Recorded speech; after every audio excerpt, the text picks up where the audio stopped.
invite the congregation to stand for the call to worship. Call to worship is written in Romans chapter 5, and I read to you from verse 8. But God proved his love to us in that while we were yet sinners, Christ died for us, and the saints of God shall say, Amen. Amen. Holy God and Father in heaven, Spirit of the living God, fall afresh on us.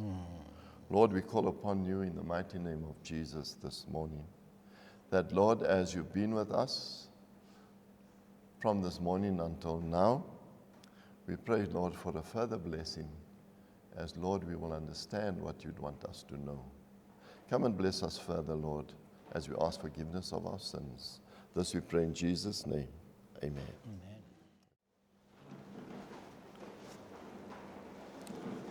Before I read the scripture reading, I want to read this to you as I've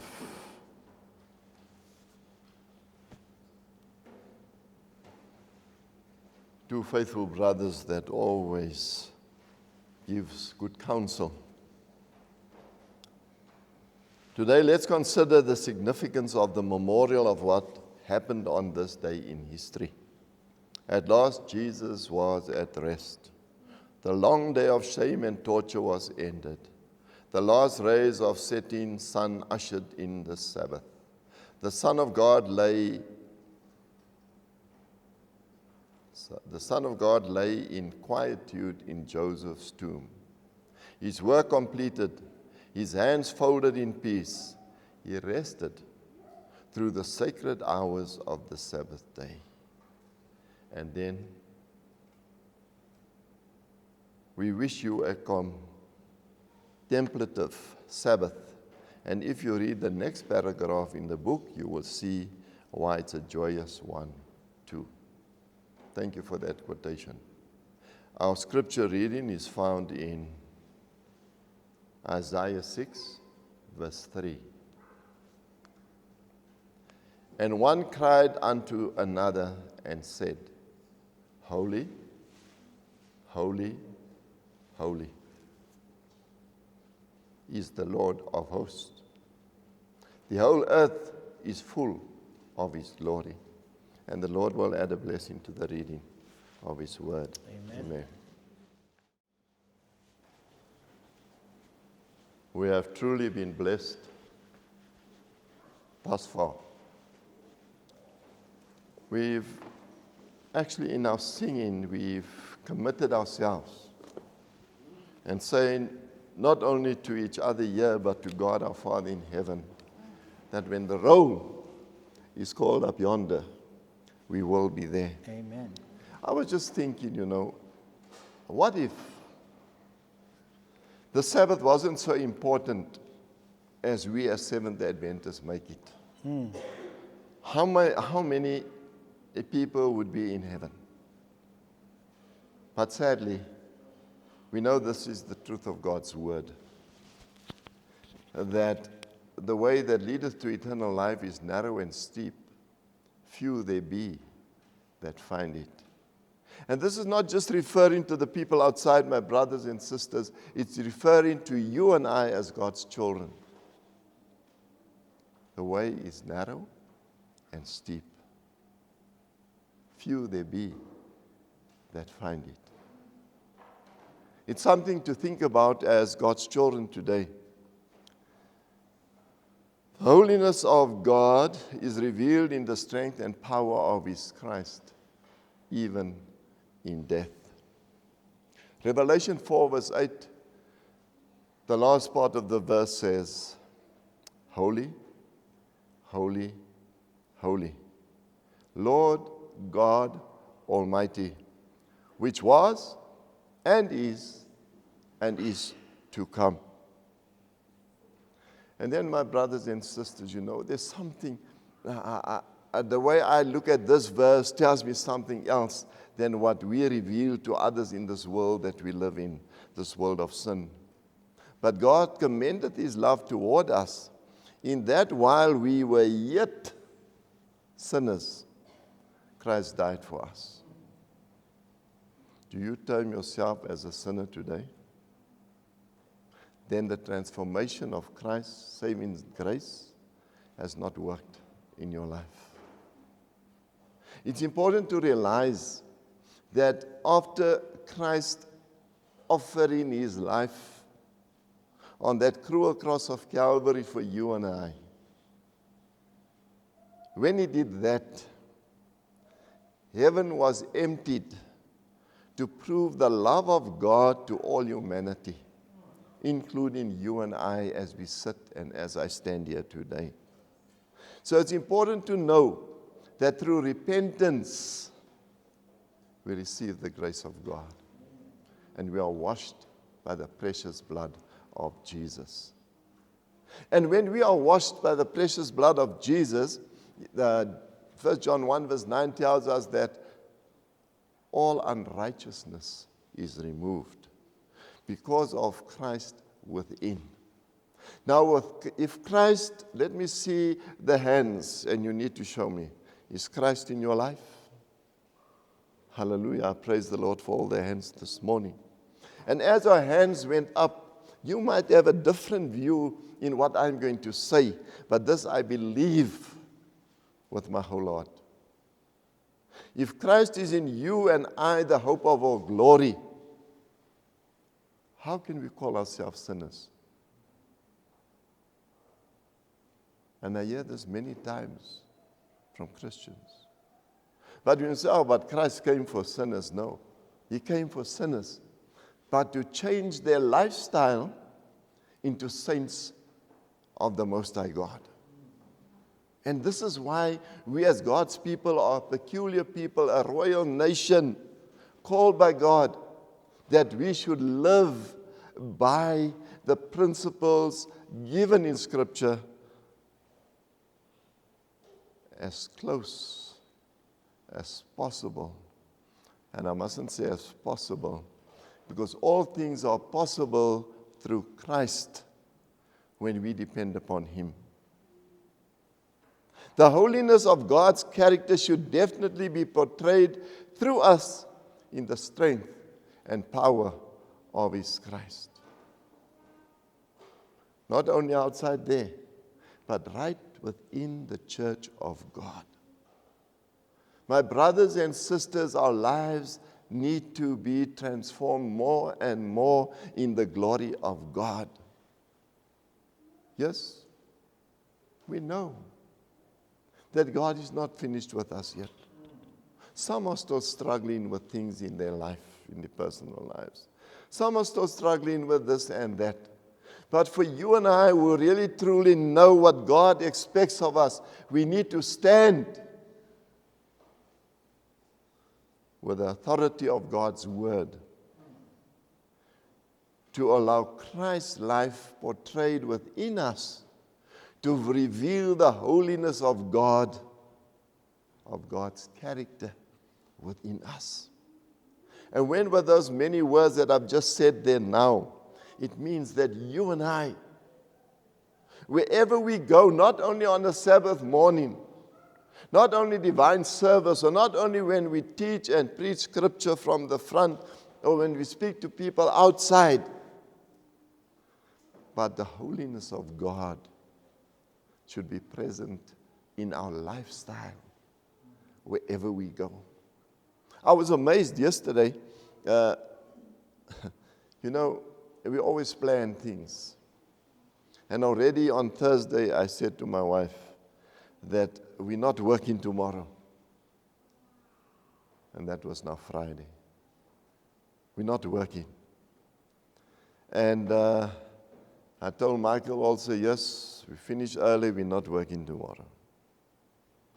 Lo and behold, Friday morning, someone phones me from the spares. Are you open to scheme ahead? I said, yes. And lo and behold, a gentleman stands in front of my house with his vehicle, traveling, from Johannesburg to Durban, and he has a problem. I said to him, man, my friend, I'm not working today. I thought it was just a Sunday that would take me 20 minutes to scheme. But yeah, you come with your whole car.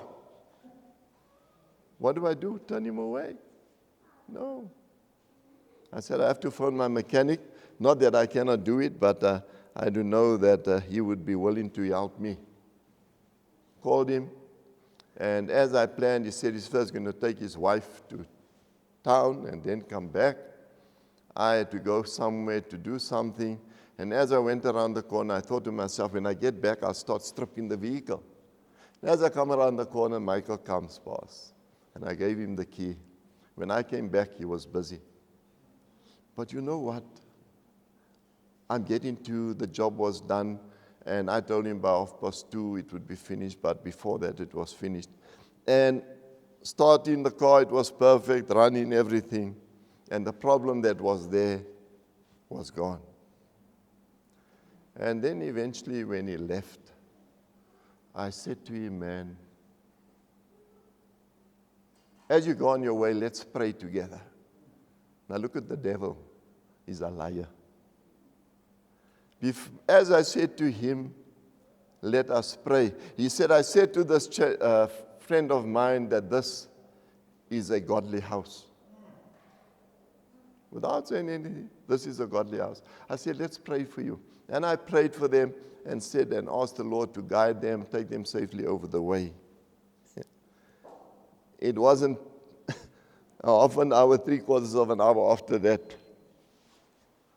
the gentleman phones me to say we're having problems. The same problem came up. Said, well, you'll have to come back. Where are you? He said, no, we are on our way back. We'll see you. All the spares places were closed. I went to one place and I saw, here's a shop open, and I went in there and I found a small bottle. Bought it.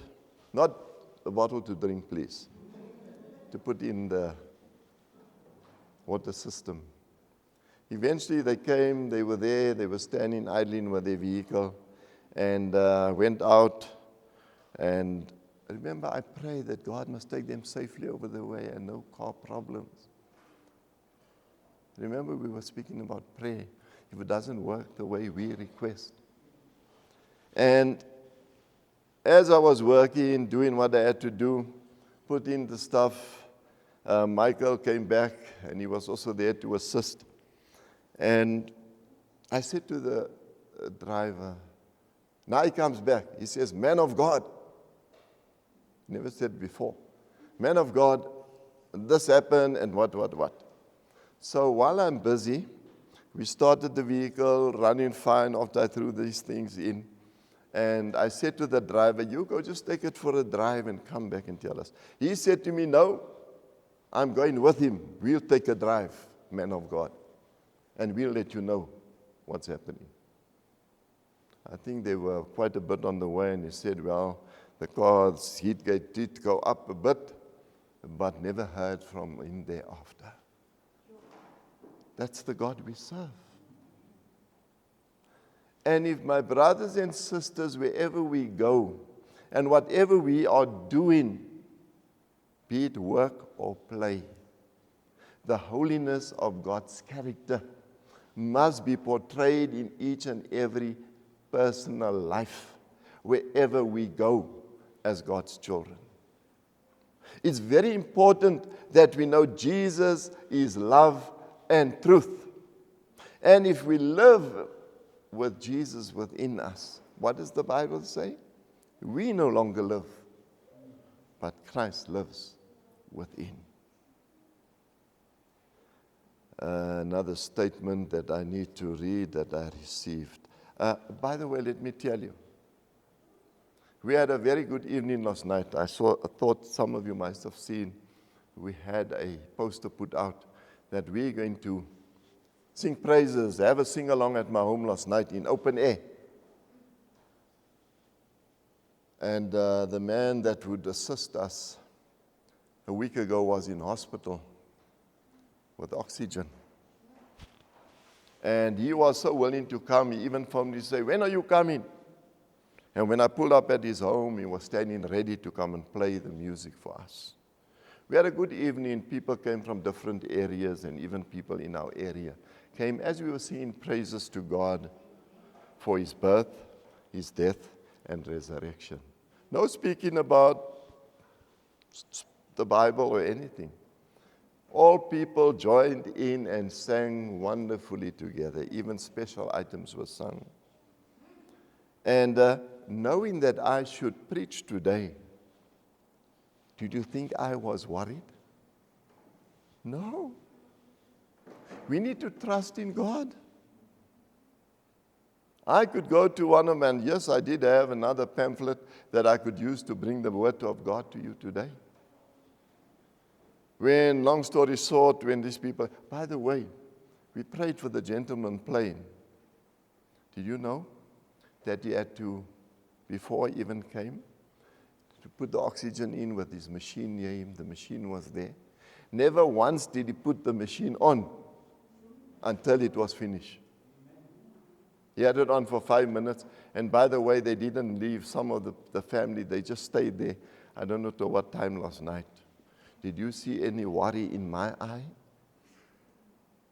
When even they said, but it's church for them tomorrow. And then Andre van der Merwe said, but don't you see, he's not worried. He's not concerned. And my wife said, man, it's no problem. And they sat. And when it was time to go, he even got up and he said, we need to go now. And then one of the family members pointed to him. There's the organ. He got up and he went to go play the organ again in the house. So we just enjoyed our time with people from other belief systems. And this was so good. I could hardly carry myself to the bed. My wife knows that. I was so down and out. It's the first time I felt like that. That I didn't feel like even opening the Bible, Elder Palm. My mind was just closed. I didn't even want to open the Bible and say, Lord, I just relied on the strength of God because He would reveal something to me. Praise the Lord. Yes, it was difficult for us to sleep. I think it was still past 2 this morning. We still couldn't sleep. And eventually fell asleep. When I woke up this morning, my wife was already out in the bathroom. And the thought came to my mind, what did you dream about last night? You know what? The holiness of God. Do we portray the holiness of God in our lives? And then two young men also posted on WhatsApp certain things, which I use today. And what God has impressed me to bring forward to you and I as God's children. It says, neither love nor truth can do any good thing without the other. They are meant to be intertwined and inseparable. That is why God, the Holy Spirit, and the Word, that is Jesus, all are love and truth in the exact equal measure. To resent God's law is to walk away from God's love and protection for us, letting go the hand of Christ Himself. What a powerful statement of resting and experiencing true holiness of God in the strength and power of His Christ. On His divinely instituted Sabbath of rest, created by God Himself at the end of creation week, blessed, sanctified in holiness for humanity to experience. And my brothers and sisters, I was impressed to write this down. As I speak with the authority from the strength and power of His Christ to remind you and I, as Seventh-day Adventist Christians, that the 28 fundamental beliefs taken from Scripture, if not directly adhered to, no one is entitled to experience the true holiness of God. Think about it. Sadly, the social Christian world obediently obeys the commands of men rather than the divine institutions of God Himself in the strength and power of His Christ. We will rather do what human beings say. Even in the church, when the Bible says, don't do that, we will go to someone else and say, and ask, what do you think? What is the Bible saying here? My brothers and sisters, children of God, we should not look for human understanding when it comes to what thus saith the Lord. Do what God says. Do what God says. Don't think, well, because he or she is leading in the church, that's gone his opinion. No. We need to go on what God requires from his children. We should definitely be inspired by the Holy Spirit. As even in death, Jesus Christ rested on his divinely instituted, blessed, and sanctified Sabbath, eternal Sabbath of creation week, from the hustle and bustle of life. Do you know the Sabbath is a day that God has instituted? I'm sure when you run from Monday, or say from Sunday, even Sundays we're already running. From Sunday to Friday, it's just like this. I said to my wife last night, praise God that God has given you the strength this week to do what you could do or had to do.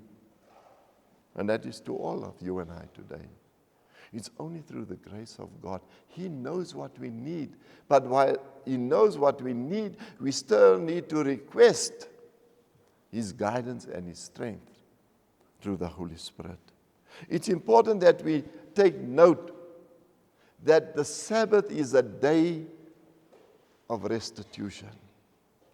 It's a day where we are restored again into his likeness, where we can have this continual relationship with him throughout the 24 hours of the Sabbath. But sadly, to many of us, it's not experienced. Someone posted to me on something I posted, and he says, so you don't worship God every day? I say, no human being, and you can correct me if you want to, no human being can worship God in spirit and in truth every day. That is why God instituted the Sabbath. Yes, we can. Yes, we can, in the strength and power of his Christ, praise God every day for his goodness and kindness towards you and I. Because his goodness and kindness leads us to repentance, to daily repentance, that we can experience perfection in the power of his Christ every day of our lives. This is important. Think about worship. Worship is only to be granted to who? God our Father in heaven. In your work situation, who are you giving your space to? The owners of the workplace, what you have to do, and all those things. But when it comes to the Sabbath, it's a day of solitude, quietness. Just as today, as the world outside there, wait. I was impressed when someone sent me a message this morning and said, the blessed Saturday, while Jesus rested in the grave. Some people are acknowledging that even in death, Christ rested on the Sabbath. We need to, as God's children, as we've heard the word last week, we need to be people who take the truth of God's word to those who do not know. How can we take the truth of God's word to others who do not know if you and I personally do not experience the holiness of God in our daily lives? If it is that we experience the holiness of God in our daily lives, we will be so encouraged to witness to others about the love of God. Did you know that you have a story to tell? Did you know that the very life that you lived before and the life you are living now and what Christ still wants us to be in the future.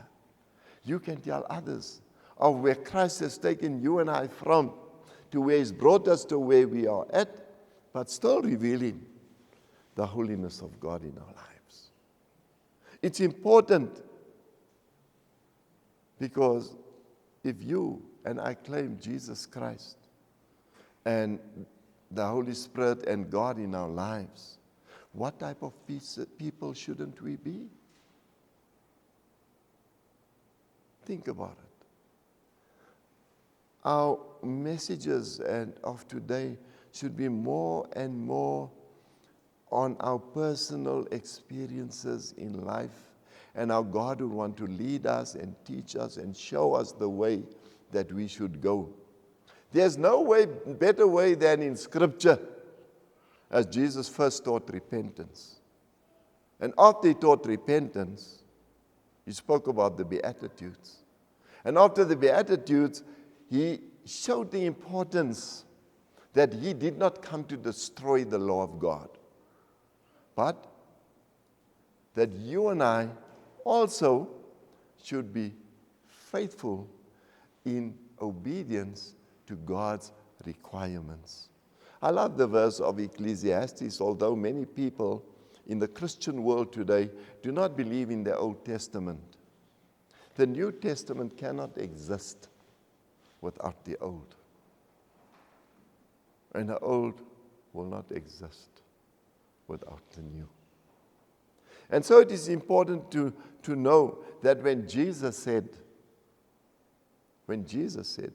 if you break one of any of these principles, that includes the 28 fundamental beliefs of the church, which the Ten Commandments is found in, I can express on that point. The 28 fundamental beliefs of the church of God, taken directly from Scripture. It's not a man-made creed. It's a holy creed given by God Himself. How you and I, in this world of sin, should live a lifestyle in the strength and power of His Christ in the day that we live in. It's important that we realize that God the Father, in the strength and power of His Christ, portrayed the very essence of holiness in the Godhead. Oh, what a taste of glory divine, reflected in the strength and power of His Christ, influenced by the Holy Spirit. My brothers and sisters, what I am speaking about today, are you experiencing some of those things in your life? I pray to God that you and I will come to the place that we will have the understanding that God would want you and I to have, that we can be saved in His kingdom.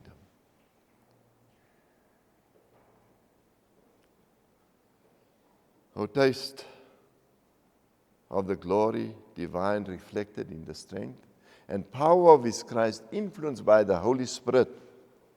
Holy, holy, holy is direct evidence that the triune God has ordained that we should be holy, as holiness can only be experienced in the strength and power of His Christ, influenced by the Holy Spirit. Scripture tells us through sincere repentance and forgiveness, we experience the washing of Christ's holy, precious blood, and immediately receive the free gift of God's amazing grace without the deeds of the law. But we must remember that the law of God in condemning us plays a very special role in our repentance. It shows where we fail God in our lifestyle. And therefore, Romans 2 verse 4 points us again to the goodness of God that leads us to repentance. And this is what God requires of us. Someone asked me when I posted this, he says, so well, you sin daily if you must repent daily. You and I know, my brothers and sisters, as spiritual children of God. Seventh-day Adventist Christians should not be sinning willfully. Because the Bible says in Hebrews 10 verse 26, after you have received the knowledge of truth, and we go on sinning willfully, there is no forgiveness of sin. Unless we accept the Word of God through repentance, we are going nowhere. All is vanity. May it not be said at the end of the day for you and I, Seventh-day Adventist Christians and friends and brothers in Christ sitting here today, that when Christ comes one day, it was all in vain. We need to trust God on His Word. And when we trust God on His Word, we will be in the Word, doing as we die daily, Christ within us, the hope of our glory, as God hath created, before ordained, that we should have the good works of Christ living in us, so that we can live according to His will. It's important, my brothers and sisters, that we go on to experience perfection in the strength and power of His Christ, influenced by the Holy Spirit. Did you know that we should be standing pure, holy, true, sanctified, justified, not of our own strength, but in the presence of God through Jesus Christ, every day of our lives? Just as Elder Palm said earlier on, do you experience Christ daily in your life? This should be an experience, my brothers and sisters. Because of the experience that we have in Christ, we will have no desire to sin against God. And even in the thoughts that comes in our mind, immediately we will say to God in the strength and power of His Christ, forgive me, Lord, take away this thoughts of sin. And immediately you and I stand right with God. And if you believe otherwise, then I don't know why we still praise and honor God. We stand holy, pure, true, sanctified, righteous in our sphere, as God in Christ requires us to experience holiness, purity, revealing the light of Christ within, the hope of all glory, and that is the holiness of God. My brothers and sisters, by God's grace, through Christ's sacrifice, humanity can and will experience His holiness through repentance, forgiveness, and obedience. And one cried out unto another and said, Holy, holy, holy is the Lord of hosts. The whole earth is full of His glory. Is the glory of God being revealed in you and I? Not to show people, hey, I can. No. But to show people that we rely upon the strength of God, in the strength and the power that is found in Christ Jesus, influenced by the Holy Spirit. God bless you. As you contemplate on these things, may the holiness of Christ and God and the Holy Spirit be portrayed in us from now and forevermore. In Jesus' name, amen. Lord, as the world contemplates the enormity of your sacrifice, Yes. we ask you, Father, that as they celebrate your resurrection, that We shall allow your Spirit to resurrect a new life within us Amen. as well. That we shall indeed, as the songwriter says, do your bidding day by day. Amen. We ask you, Father, that you keep us faithful, that we shall do and say and involved in activities that only bring you glory. Amen. As we go from this place, may your presence go with us. In Jesus' name we pray. Amen. Amen.